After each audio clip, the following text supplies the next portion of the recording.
I've been a longtime lover of sci-fi, as you might imagine from looking at my channel and my show over the years.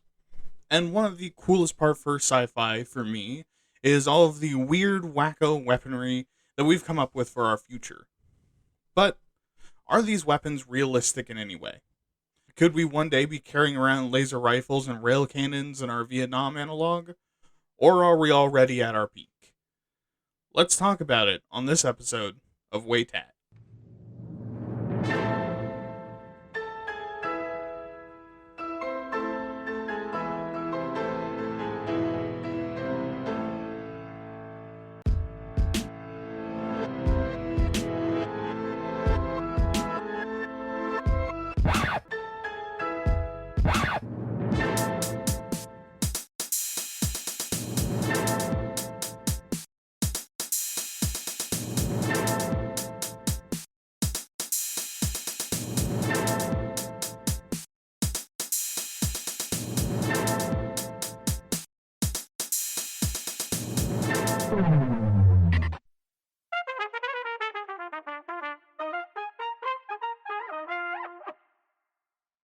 Hello, everyone, and welcome to another episode of Waytat. I'm your host, William, and I will be talking all about sci fi weaponry today.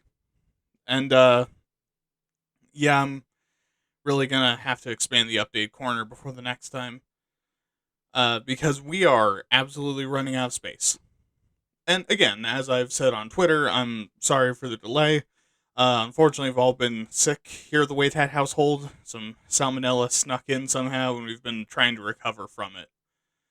Luckily, not at the exact same time, and we've narrowed it down to a food item that has since been dragged into the streets and executed on live television. But hey, if you want to help me out in the future, make sure to keep spreading the show, tell your friends, like, comment, and subscribe.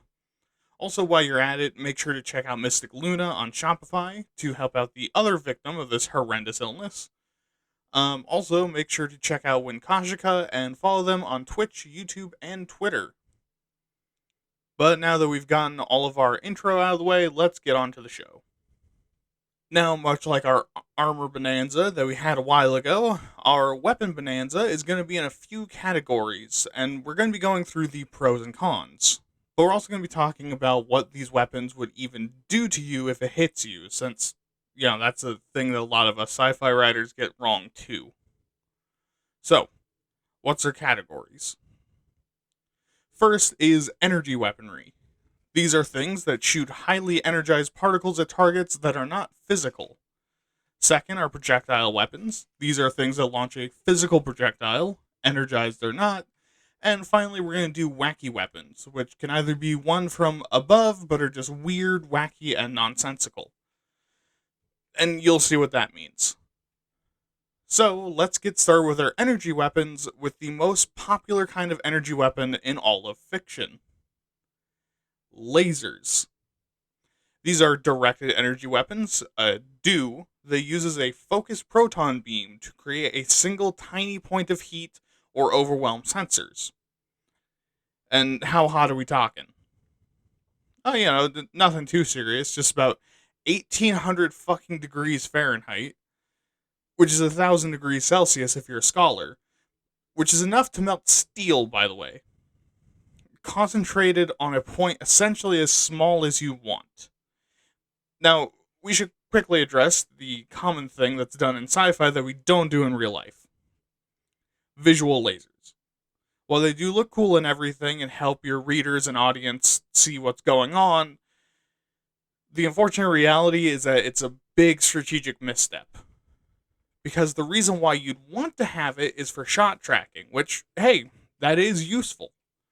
But at the same time, it means your enemy can trace it, too, removing one of laser's biggest strengths.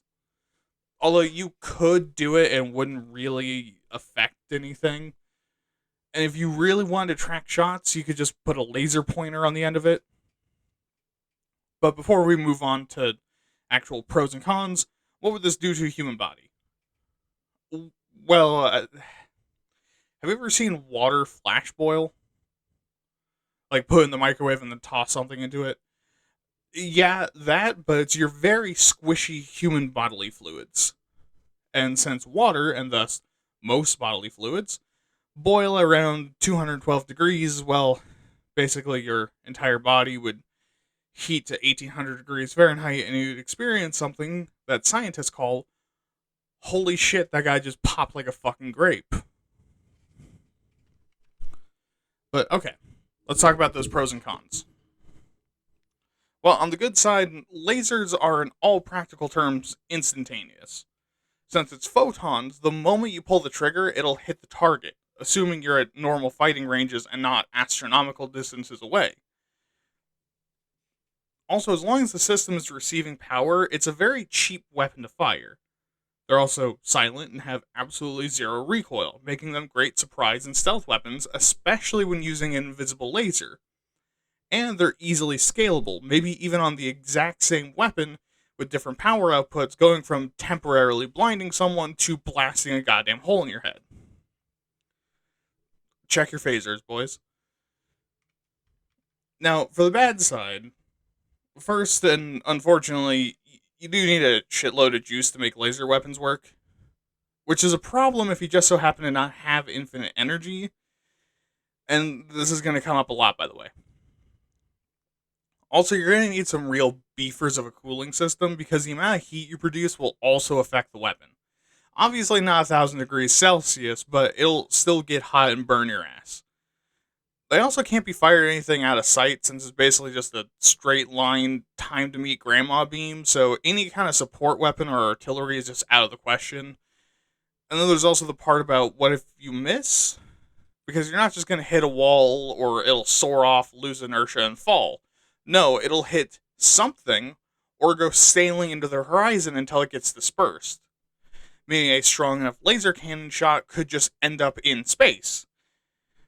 Which, hey, that's not very good for containing the destruction, especially because if you have a bunch of laser weapons hitting in vaguely the same area, you're raising the ambient heat very suddenly by several hundred to 1000 degrees, which, that tends to cause fires. But perhaps the worst part of it is that any, and I mean any kind of atmospheric conditions, will reduce the laser's effectiveness. And why is that? Well, it's because of what you're shooting. See, photons are pretty commonly deflected and redirected. I mean, that's how light works on Earth. Here, for example, cover your eyes. There you go, you just block photons. Now, applied to lasers, this means that anything from reflective surfaces to water droplets to dust to smoke and even heat shimmers are going to strip photons as the laser passes through it. So if you're under fire from lasers, it'd be a good idea to pop smoke, saturate the air with water, and get behind something shiny. But what do all of these things mean combined? Are we going to be carrying around laser rifles in the future? Well, it's tempting to say yes, probably not. Because sure, their ease of use and cheapness would make for great primary weapons. You really need to give this to people you can trust not miss every third shot. And you also wouldn't want to issue it in numbers where your gun line firing at close range suddenly has to go on medical leave for heat stroke. So in a more grounded sci-fi, this probably would only get issued to marksmen and guerrilla troops, and installed as point defense weapons on ships, planes, and buildings, because, again, pinpoint accuracy.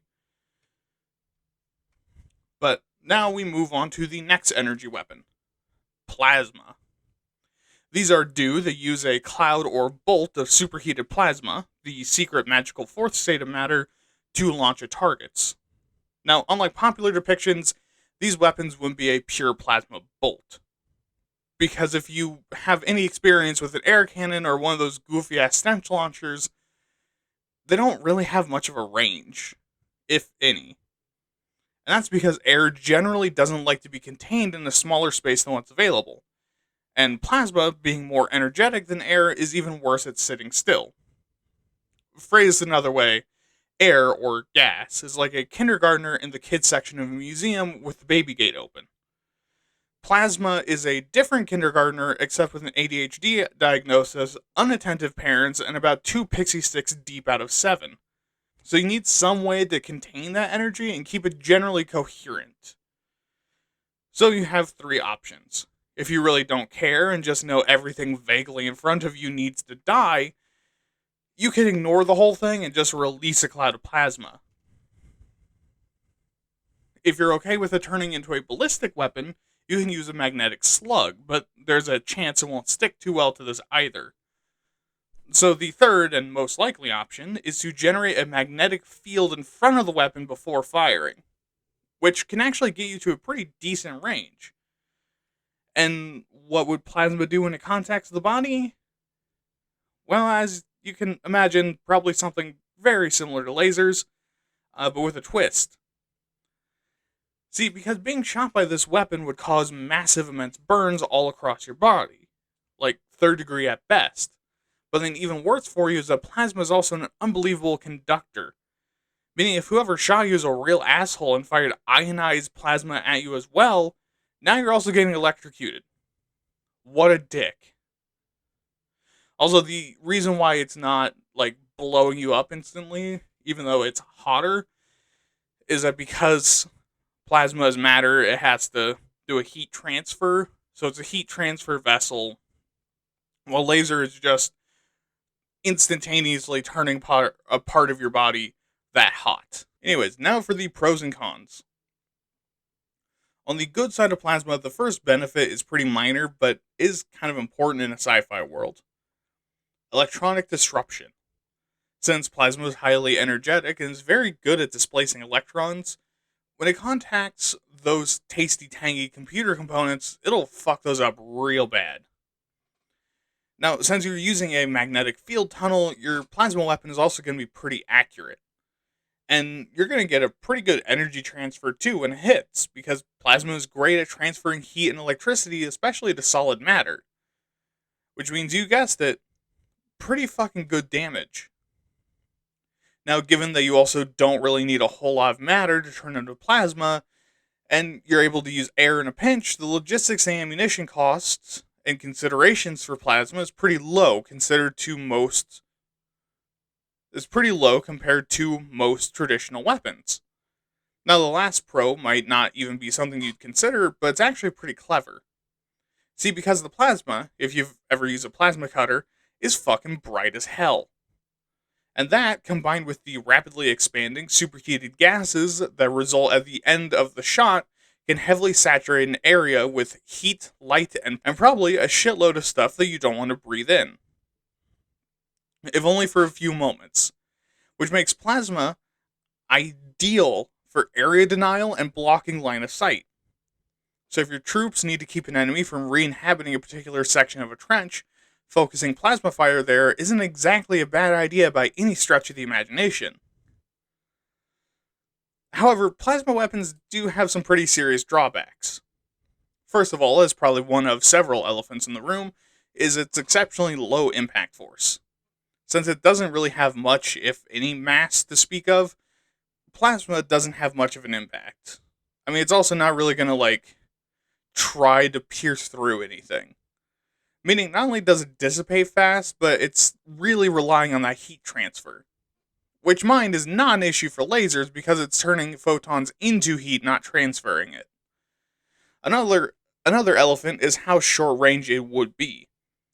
Because even if you can magnetically stabilize it, an infantry-sized weapon would not have very good engagement range at all, especially if you're fighting in air where it can cool down on its way to the target.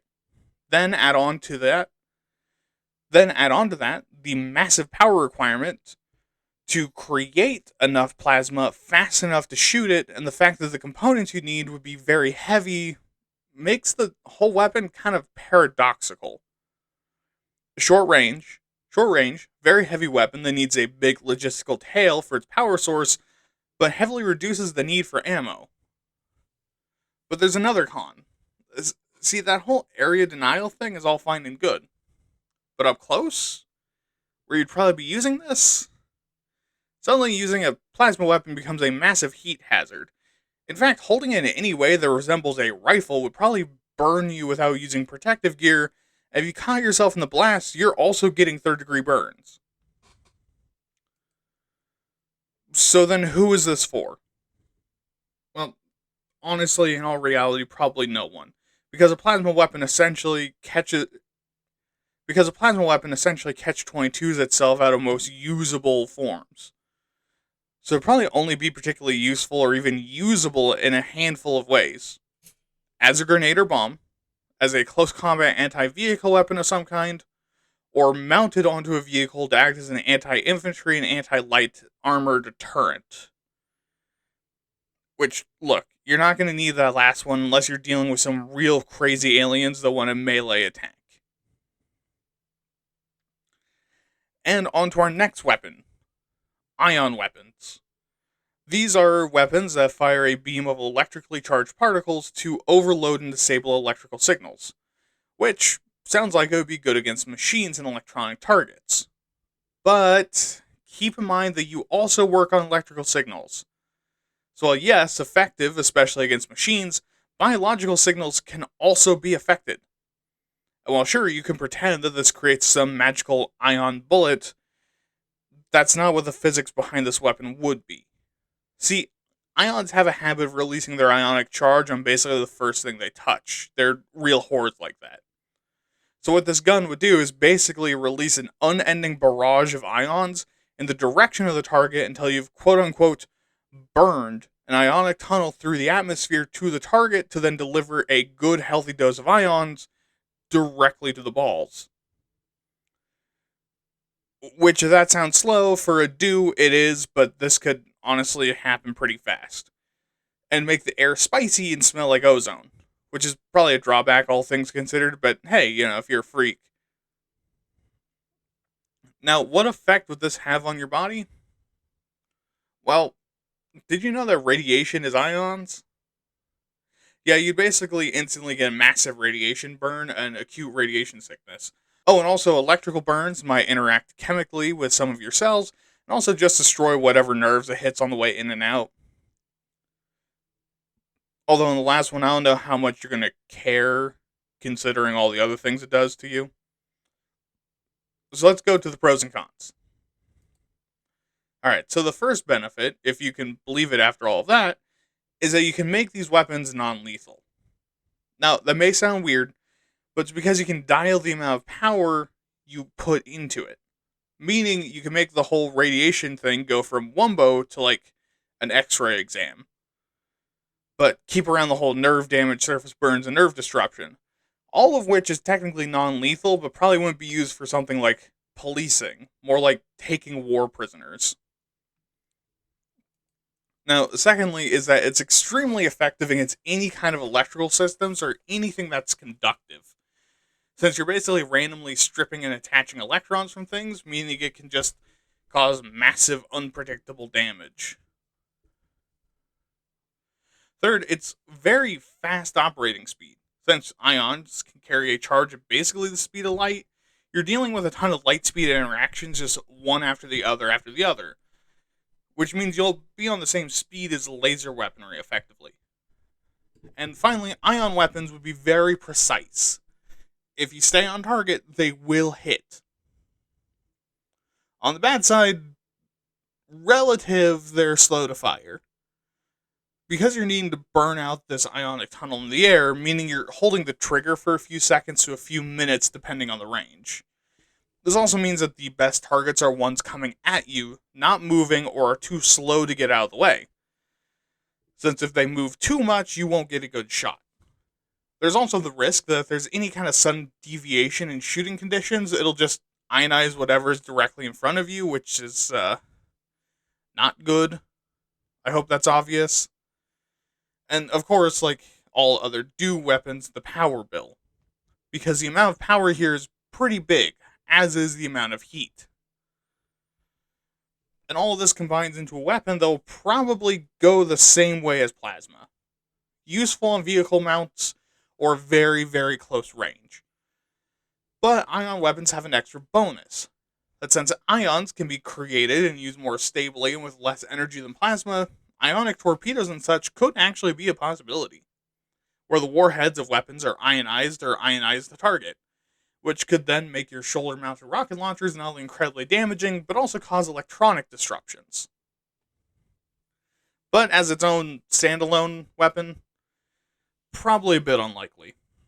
So then let's move on to particle beam weapons. And these are weapons that take the subatomic particles of atoms, strips them from the atom, and then accelerates it and all its other friends as a concentrated beam of particles traveling in near light speed to cause both kinetic and heat damage. Now, if you're thinking that this sounds familiar, good, you're paying attention. Because ion guns are a form of particle beam, and even plasma in some contexts could be compared to this. And that leaves us with four types of particle weapons. Electron beam weapons use very lightweight electrons, which scatter easily but have deeper penetration than your MILF goth mom has on me. Proton beam weapons, which similarly penetrate very deeply but also irradiate, like Spider Man's radioactive spider jizz. But given that protons like to attach to things, they'll also have to be given a neutral charge to maintain coherency. Neutron beams, being heavy and neutral particles, would be excellent for passing through the air coherently and generating a lot of heat and radiation, but would probably pass through a target with minimal kinetic impact. And finally, muon beams. And we're not talking about muons, that's a whole can of worms.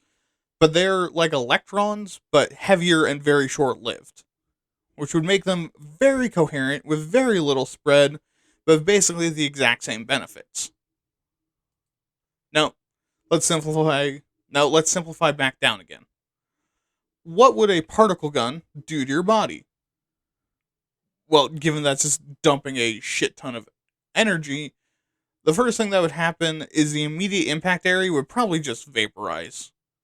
And anything not vaporized would shatter apart at the molecular level, which if you understand DNA and human cells, that's what they call a massive fucking problem. Oh, and then the shockwave from the superheated air recovering from the kinetic and thermal shock would hit you, which compared to everything else doesn't sound that bad, but still probably hurt a bit at least. And if you survive that, you're going to get radiation sickness, probably suffer some neurological damage, and probably never be okay again. So, pros. First of all, as you might imagine, from the four different varieties we ran through, you have a wide range of different types of particle beam weapons you can create. Now, could you make one that can switch between them? Yeah, I think so. But I'm not entirely sure anyone would want to think about how to engineer something that's capable of that. Still, you have a lot of versatility. Even if you need to swap out parts, the same gun can do it all. Secondly, the impact. Now, while they're firing very, very small things, they are things with mass, traveling very, very fast, meaning they can hit pretty hard, more than you'd probably expect. However, they're also really stealthy weapons since there's no light or noise associated with firing it necessarily, meaning no one would know that you fired it. And you're not even really dealing with recoil because you're using essentially a miniature particle accelerator and magnetic field to launch these very, very small objects. The amount of recoil is certainly measurable with a very precise, delicate instrument, but you're probably not going to notice. Also, the damage you're talking about is massive and essentially body armor proof. The particles destabilize basically whatever they touch and impart a lot of energy, but are also so small, the odds of striking something directly and being stopped is really low, making them able to pass through protection very easily, crumble it behind them, and then irradiate and blast apart the meat underneath and keep going. Now with the cons, starting with what I would consider barely a con, it's slower than light, which for a sci-fi weapon is an actual issue, because if you're competing with lasers, they'll outpace you. Instant is better than any other speed, but power requirements are at laser level if not worse. On top of that, these things disperse within nanoseconds. Is that a problem if your target is within a few kilometers of you? Not particularly, but it's still important to know that you can't really crank this down without losing basically all the power from it. Added to that is that if the particles are charged, they're repelled from each other, meaning that you need to somehow neutralize them as they leave the barrel, or they'll just fucking scatter away from each other. How do you do this? I have no fucking idea. I'm not a physicist. Which does actually bring up the next point quite well. These things are highly complex and complicated pieces of hardware. Prohibitively expensive and complicated to put together and use. Which, sure, in a vacuum, isn't that much of a problem. But are you really gonna hand a grunt a science textbook as a field manual detailing how to manage a fucking particle accelerator? Probably not. And as is basically a given for these weapons, heat is also an issue. And this puts particle weapons in the same boat as lasers. Primarily a specialist weapon if used at all by infantry. But with this one, both void and vehicle models would probably be a lot more common and easier to logistically justify. Fewer crayon chewing grunts to fuck up the delicate wiring. Now we move on to microwave weapons. Microwaves fire an electromagnetic pulse that causes damage to electronics and disrupt biological systems. And how do they do that? Well, the same way that microwave ovens cook food and make funny noises when you put metal in them. Microwave radiation bounces off of metal, causing it to heat in the process, is absorbed by fat and water, which causes it to heat, and passes through other materials. And this can surge electrical systems and cause overheating in mechanics and electronics. And as you can imagine, the effect on the human body is pretty intense. Speaking of which, if you were hit with one of these weapons, what would happen to you? Well, funnily enough, we know because we've made these. But we use the low-powered option that causes instant overwhelming heating that causes a jolt reaction and makes the human body automatically run away, because your lizard brain takes over. It's used for crowd control. But if you were to up the juice and emit a massive amount of microwaves, then you'd basically be cooking someone like a microwave oven. They would develop very deep, very painful burns, and the epicenter would just necrose almost instantly. If you hit someone in the head or somewhere with low blood flow, like the ball sack, like literally that's one of the places you could hit someone, then all of those sensitive organs would begin to fry and boil. They would then go into shock from the heat and their nerves being forcefully activated. If the damage was near the head, then they'd get brain damage. And you'd also burst a lot of blood vessels, cause organ damage, and cook their blood and internal fluids basically instantly. So you'd certainly kill them, but it would not be quick, painless, or pleasant. This is the damage you deal if you want someone to hurt very, very bad first. So if you're using this and don't want that, max out the heat settings and aim for the head, and they hopefully will just pop. So here's the pros. First of all, these weapons would activate at light speed, again, making them instant like laser guns.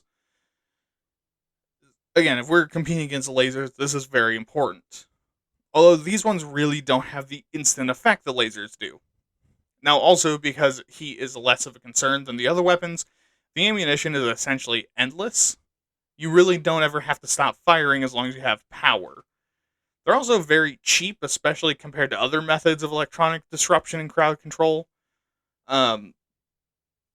They also have a wide area of effect because microwaves have strong spread but aren't reduced much by air, giving them a wide damage cone. And like I brought up earlier, you can alter the amount of juice you give the weapon to scale up or down the amount of damage it'll do, from mild fuckery to devastation. They're also entirely silent and invisible, meaning there's no indication that anything ever happened. On the bad side, though, there's no indication that anything even happened. Yeah, because it doesn't cause electronics to, fucking explode, it's hard to tell if it's had an effect on the target. Even worse than that, some electronics might be resistant, or got lucky, or are surge resistant, or downright immune, or have countermeasures that are also invisible. So it's kind of unpredictable in that sense. Additionally, because of its wide area, it has a very limited range. The further the beam spreads, the harder it is to calculate exactly where it'll end up. So while sure, it's technically got a good range, that range ends up being pretty useless, meaning it's more effective up close. And its wide area also means it has high collateral damage. Basically, anything Khan's radius will get hit, which doesn't sound good when your own electronics are in the target area. And these weapons, like all do, are power hungry little shits. On top of that, this one only eats high voltage, meaning there's a minimum size requirement. And finally, there's health and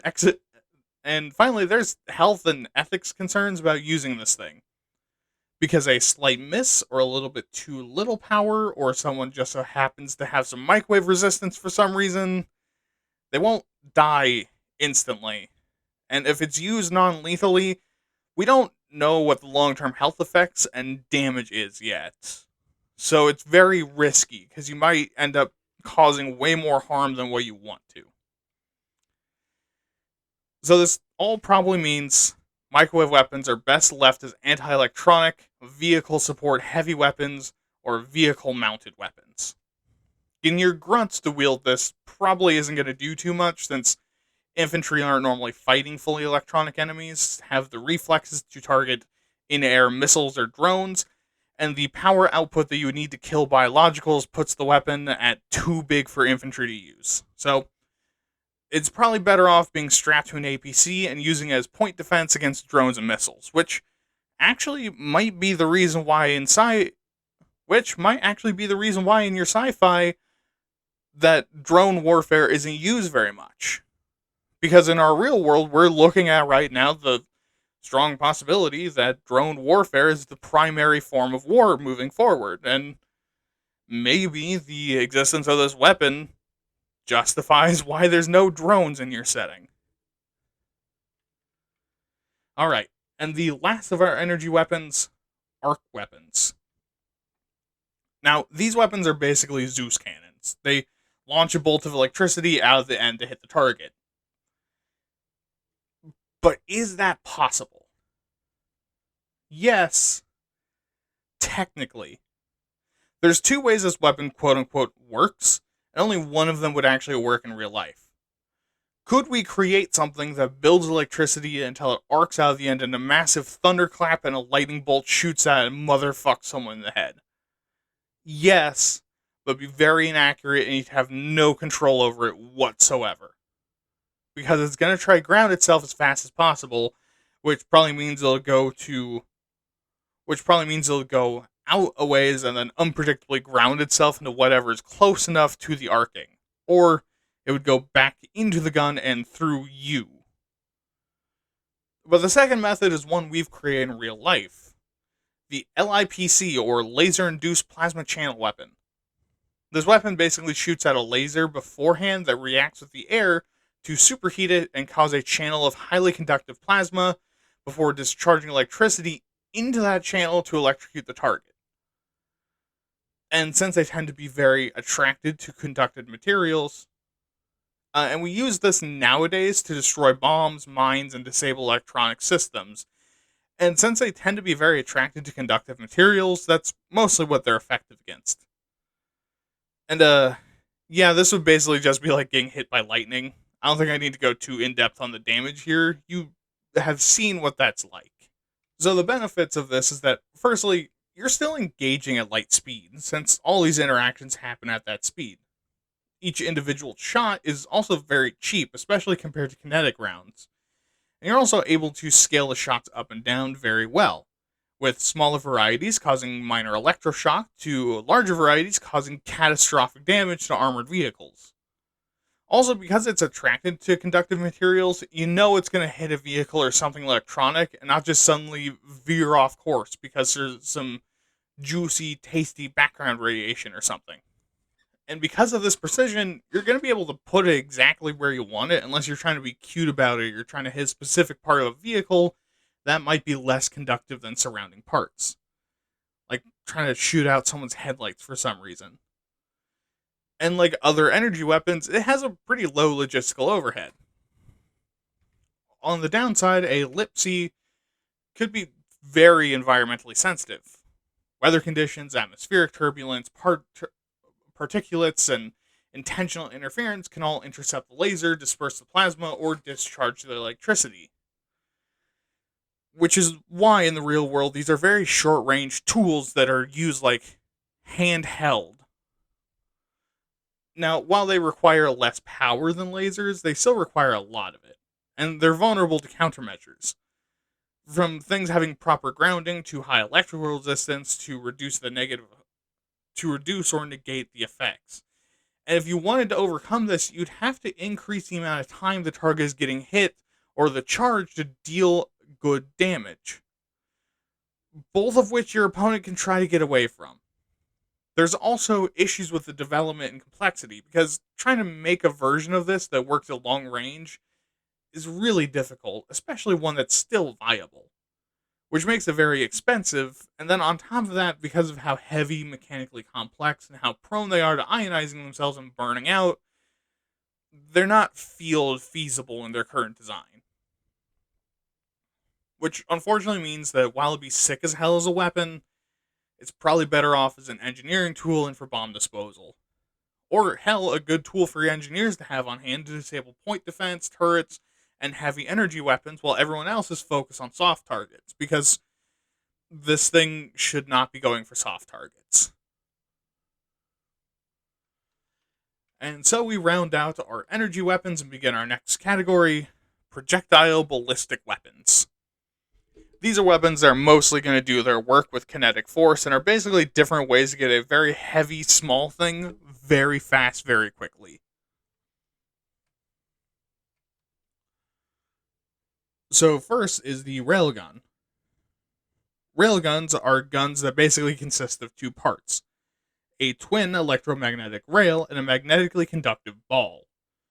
Basically, what you do is send power up one rail, magnetizing it, and then back down the other rail, creating a magnetic field that then carries and accelerates the ball at crazy fast speeds out the end and slamming into whatever poor unlucky asshole is standing in the way. Pretty simple, honestly, and if you have electromagnets, you can make one at home. Although not advisable. And now, the shot coming out of the end will absolutely kill you and also drop you to the ground. For example, modern railguns can hit a target at about 50 megajoules, which is about the same amount of force that a standard school bus going 316 miles per hour would do, hitting you square in the chest. So it would vaporize you, like lasers, but do it the hard way. And you absolutely know Miss Frizzle would get away with it too. Now, besides that, what's the benefit of railguns? Well, the velocity and lethality cannot be understated. We're talking about Mach 5 out the barrel. And these aren't pussy rounds. These are Coke can chodes of high mass slugs. The likelihood that anything short of the ground or the back wall of a concrete bunker would stop this shit is slim to none. The range is also insane, reaching hundreds of miles compared to similarly sized modern gunpowder weapons. And the ammunition is really cost effective. You just need to shape something heavy and magnetic into a good cylinder or bullet shape, and you're good to go. You know, like iron, a skill humanity mastered thousands of years ago. You also don't need propellant, since these bad boys are pure magnets, meaning they're safer to handle, can carry more ammo, and require less of a tail. And because the action is simple, the ammo is simple, there's no propellant, and the breech can be open, you get a really fast rate of fire, all things considered. Alas, like we've been talking about with everything else, there are some issues. Firstly is one still haunting us from the energy weapons: power. You need some very well designed and precision capacitors, batteries, wiring, and housing for this weapon to be consistent and effective, meaning you're probably better off mounting it and keeping it hooked up to a good power source. Even with good capacitors on current models, they take a while to charge up and after each shot, meaning that you can't really truly get a high rate of fire unless you fix that.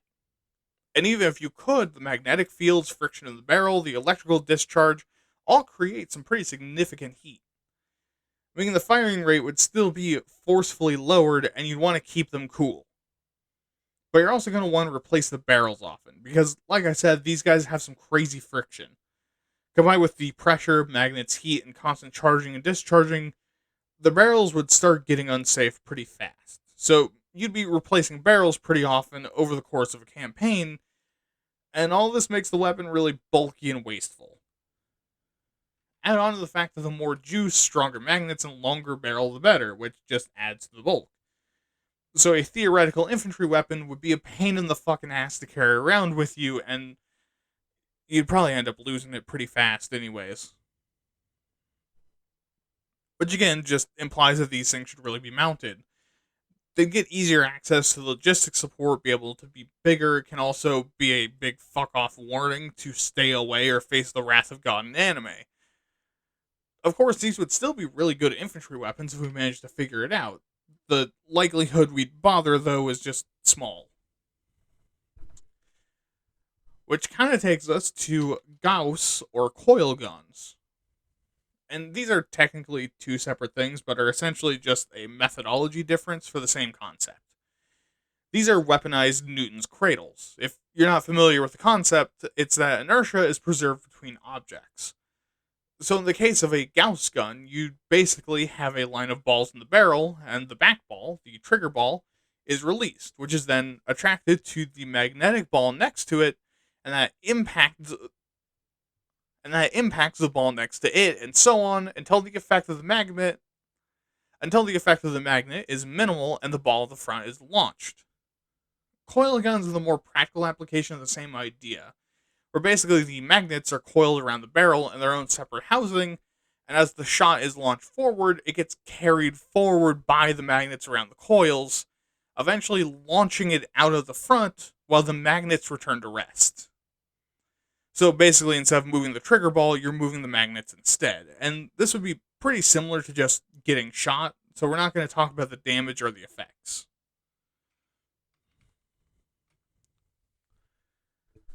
But the pros is that, firstly, the velocity. We're talking Mach 5 or Mach 6, which means higher damage and range than conventional weapons. They also have less of a bullet drop than conventional weapons, and because of that, combined with the velocity, they can be used at really high ranges accurately. They're also really stealthy because there's no muzzle flash, and it's really quiet, although not silent. But still, pretty good stealth weapon. The recoil is very low for its relative damage, and compared to railguns especially, these things have very little heat. The ammo capacity can also be pretty big, since each individual shot can be small and still deal a lot of damage. And that ammo can literally be anything, as long as it's round and magnetic. Coil guns are also cool because they don't care about the medium you're firing in, meaning you can use them in normal air, in thick air, thin air, underwater, in molasses, and in a vacuum. Meaning for your star-conquering empire, they can do a British Empire on any planet that they want to. Now, obviously, this doesn't make it a perfect weapon. Firstly, it has very similar power requirements to railguns, making it bulky and requiring battery packs. And since the coils can't instantly demagnetize, your shots are going to have drag on them and it'll limit the velocity. But also, if the timing of the coils is off, it could just not fire or damage itself. All of which would require a specialist to retime it, which makes your primary weapon garbage in the meantime. And while it has reduced heat compared to railguns, it still produces heat. And unfortunately, there's not really a native way in the system to deal with heat, and it's entirely a waste product, meaning you need to engineer a cooling system into the gun. Coil guns are also pretty goddamn heavy, given they have a large battery, complex magnetic coil, big magnetic ball magazine, and beefy cooling system. They also have a slow reload and firing rate, because if you fire too fast, you'll drain the batteries, and the capacitors have a limit on how much charge they can carry. So if you fire too fast, you'll overload the system and kill it. And finally, and most funny, is that they produce high amounts of electromagnetic interference, which means the person using it, or if you're too close or the weapon is strong enough, it'll damage your electronics. And bigger models can even disable comms, drones, friendly vehicles, and energy weapons in a radius around it. Now, despite these weaknesses, these would still be a pretty good weapon. Not perfect, but good. It could even become a future primary weapon if we manage to find ways to manufacture smaller, more powerful batteries, manage the heat, and find lighter materials to make it out of. I mean, we'd also need to find a way to contain the magnetic field, but if we do that, then I think we've found the infantry weapon of the future. Or did we? Because, sure, coil guns are pretty cool, but we are ignoring something a bit more traditional with just a touch of the sci fi flechettes. Now, this is less of a type of weapon itself and more a subtype of ballistics. This is a specific form of ballistics where instead of a bullet, the cartridge contains a small steel dart designed to fly extremely high speeds with minimal air resistance, recoil, and weapon stress. They're designed to be anti personnel weaponry and are especially beloved by Israel to drop onto Palestinian hospitals. Meaning they'll probably see use in the US soon, in case another mom tries to attempt a clear terrorist plot of parallel parking. Yeah, you thought I wasn't going to mention that? What in the rent-a-cop Gestapo is going on right now? Glad to see that the people of Minnesota stand up to it. Also glad to see that there's very little love or attempt at understanding happening. Good God. Anyways, what would a flechette do if it was fired at you? Well, as you might expect, a lot. See, flechettes are supposed to fly straight, but have a tendency to tumble. So while they can hit their target, pierce through, and cause a massive bleed with very little obvious external damage and lodge in there, it's actually far more likely that you'll get hit with one, it'll go in sideways, and rip open a pretty bad injury. Especially if fired from a shotgun or dropped from above. So what would be the benefit of using flechettes instead of bullets? Well, firstly, if you fire them from rifles, they'd have a pretty strong range and velocity because you have a narrow profile. But if you fire them from shotguns, they become excellent anti-personnel weapons because of the spread, and also because regardless of what you put in them, they can penetrate most body armors. Because they're really fast and small and pointed. Meaning they'll pierce through a lot of modern body armors designed to distribute the force of an impact from more blunt ammunition. They're also covert weapons, with lowered gunpowder making them quiet and have less recoil. There's also a wide variety of things you can do with flechettes. Basically, any modern weapon or bullet can be recreated. And you can make different shapes, weights, and materials for different purposes, like lightweight aluminum flechettes packed multiple to a cartridge to use against unarmored infantry, or heavy tungsten ones for single-shot anti-armor rifles. Flechettes are also very small, so you're getting extra magazine capacity. But this doesn't mean that they're going to see widespread use. Because if fired with a shotgun shell, they have really bad stability and accuracy. If you fire it too much. The flechettes are more likely to tumble and scatter, making them unstable and inaccurate. Also, when used with shotguns, they're gonna have a very short range, even compared to other types of shot.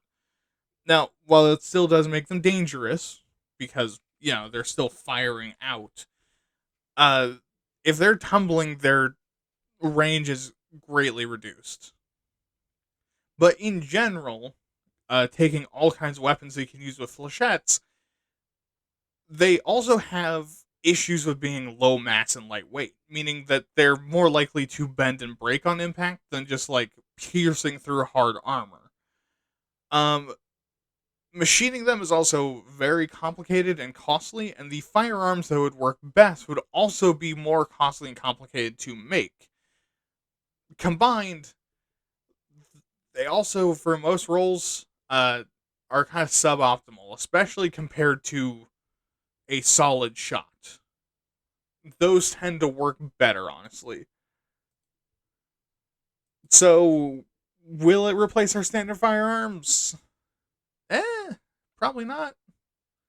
I'm sure there is a future where these replace guns, but it won't be for very long, because laser weapons are already kind of around the corner, so the odds that flechettes outcompete them is unlikely. We might see some use as a specialist weapon for a while, as something that can get truly insane rates of fire and do damage to a ton of light targets, or as larger versions that can take on aircraft. But will probably never, it will probably never dethrone lasers or gunpowder.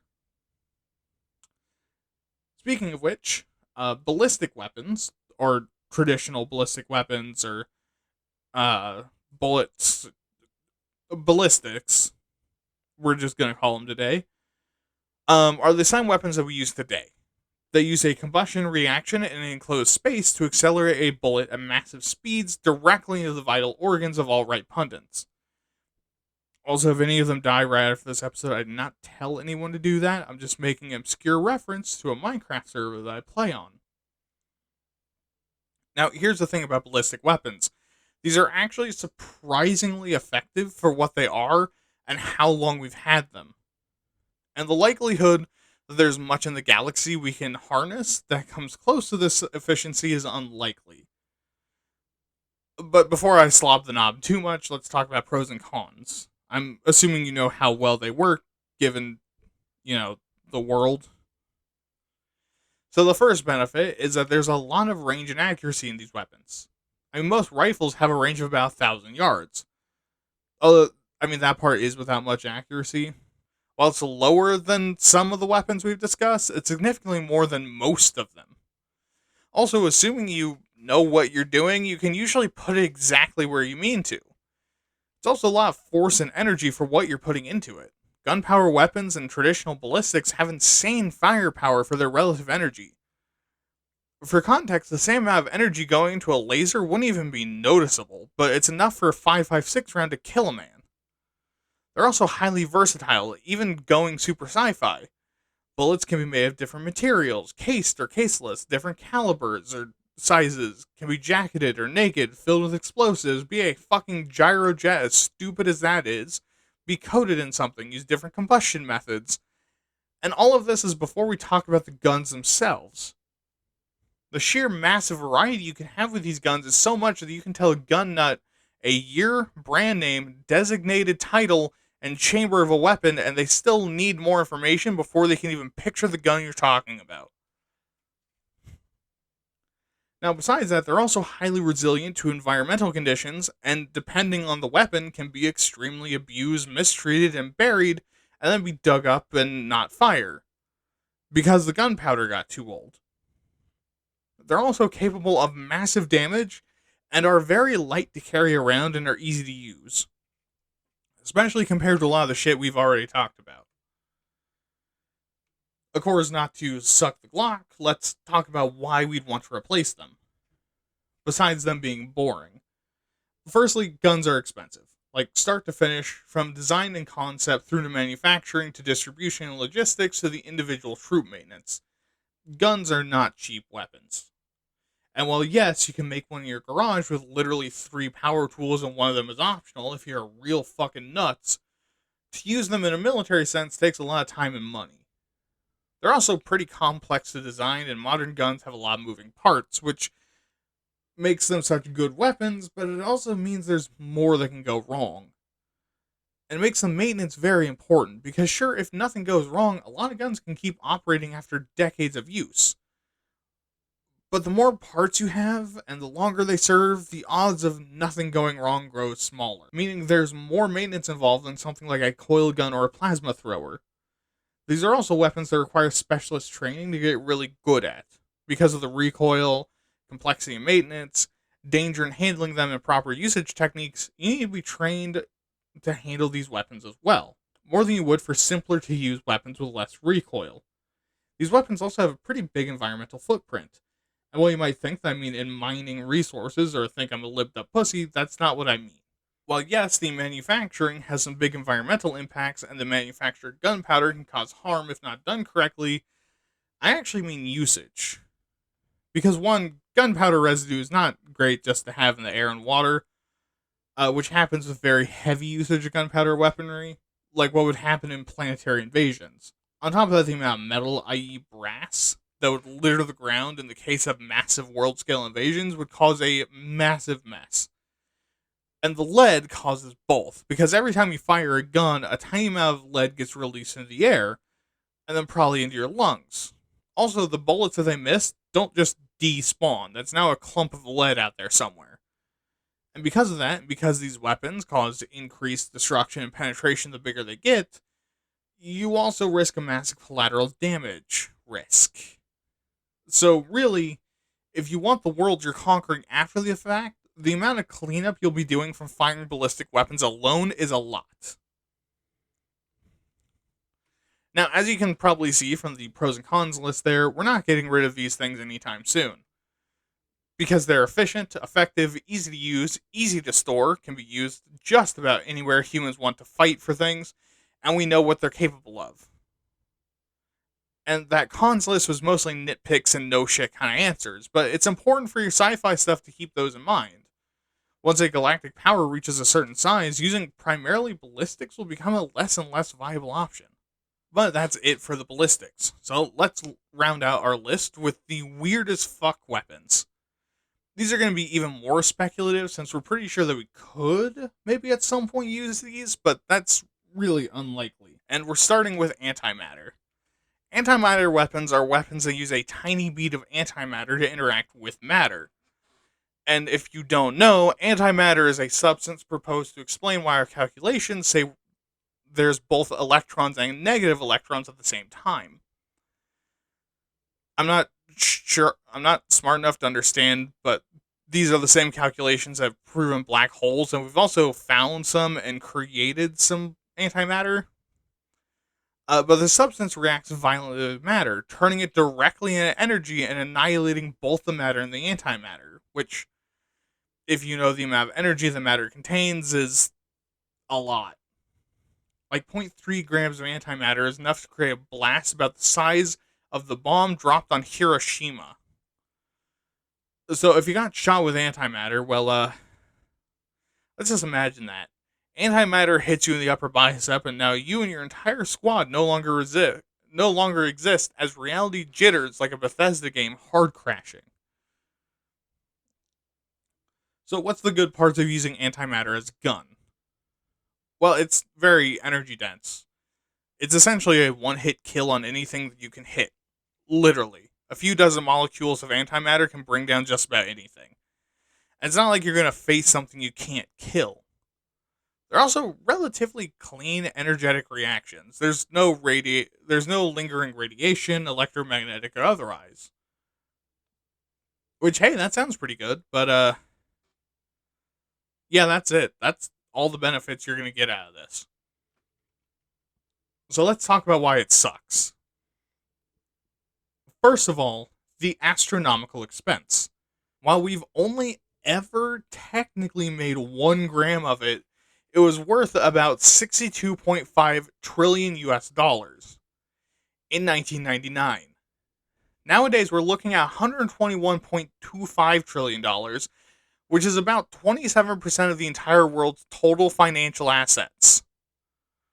3 fucking grams would bankrupt the planet Earth, which means the likelihood that anything would use this as ammunition is fucking bonkers. Now, also, it doesn't replenish very fast, because a particle accelerator is only able to produce a few nanograms of the stuff a year. Which means you're going to have essentially none of it available, and since it's so volatile, storage and magazines would be a fucking nightmare. Even if you were able to create enough to even have a magazine, how are you going to store these things? Well, that means you have to engineer a highly complex magnetic field, vacuum chambers, and batteries to keep it all contained, which, as you can imagine, is not easy. The range is also very questionable, because maybe it's nothing. Maybe it's as far as you can create a vacuum tunnel, which is especially not good because you cannot, in any way, control the amount of damage these things cause. Once it's fired, any contact with matter causes instant, complete annihilation. Accidentally fire too much, everyone dies. Get a breach in the weapon, everyone dies. The magazine's magnetic field fails, everyone dies. So clearly, never gonna happen. Because it's too goddamn impractical. And its job can be done just as easily by 100 kilograms of high explosives. Especially because the best use for antimatter would be in bombs, because, we have nukes. We could just use those. Next is vibrational weaponry, also called acoustic weapons. These are pressure waves of sound that cause pain and damage by vibrating the object. Nowadays, we primarily use this for non lethal crowd control, but in theory, it could be cranked up to lethal levels. And they work through two different methods: infrasound and ultrasound. Infrasound uses low frequencies to match the resonant frequencies of objects, causing them to experience tremors that increase in intensity until the structure collapse. While ultrasound uses high intensity waves to harm people by actually just being, in scientific terms, loud as shit and turning into a pressure wave. In the first case, if you were hit with one, your organs would just kind of pop and turn into jelly and you'd fall over dead. In the second case, your ears would bleed first. Yeah, not very pleasant. Now, the first benefit of using these would be that they can both be tuned down to be non-lethal, which, if you need to ask why that's a good thing, you'd need some fucking therapy. They're both also surprisingly stealthy, because while it's noise, one is too high for most humans to hear and the other is too low. Meaning they're great espionage weapons, especially because most of their non-lethal effects are hard to even single out anyways. There's also no massive heat, chemical residue, or radiation, which means there's no real lingering after effects to use these, which is probably what you want if you're trying to actually habitate the land you're fighting over. For ultrasonic weapons, you're able to tune the noise to specific targets, targeting younger opponents to cause them the non-lethal effects of the weapon. They're also easily aimable, meaning you can precisely put the shot exactly where you want. Infrasonic weapons, meanwhile, have very long range and have very good penetration, meaning it's usable from a distance through walls, which also so happens to mean that they can pierce armor, ear protection included. Because while ultrasonic weapons can be protected against through pressure and sound insulation, infrasonic weapons cannot. Infrasonic weapons also cause more panic, fear, irritation, and disorientation compared to the headaches, discomfort, and dizziness of ultrasonic weapons, making both effective psychological weapons, but infrasonic weapons are able to cause routs sooner, which might be preferable depending on what you want out of these. Now, on the other side of this is that both weapon types are very indiscriminate. The sound can bounce, but also hit everyone within range. Because if you can't cushion or ensure a perfect or near perfect transfer with ear protection, everyone's getting white girl wasted. In this case, white girl wasted means severe chest pains, panic attacks, and bleeding, irritation, migraine, ear ringing, and organ rupture. Maybe. See, the other downside is we've actually never done that, because this was developed as a non-lethal weapon, and we have better lethal ones. We haven't really done a lot of research into using sound like this. See, in theory it works, but we haven't put that much juice into it before. And given that the health effects of this thing being on your side hasn't been studied yet, we don't want to.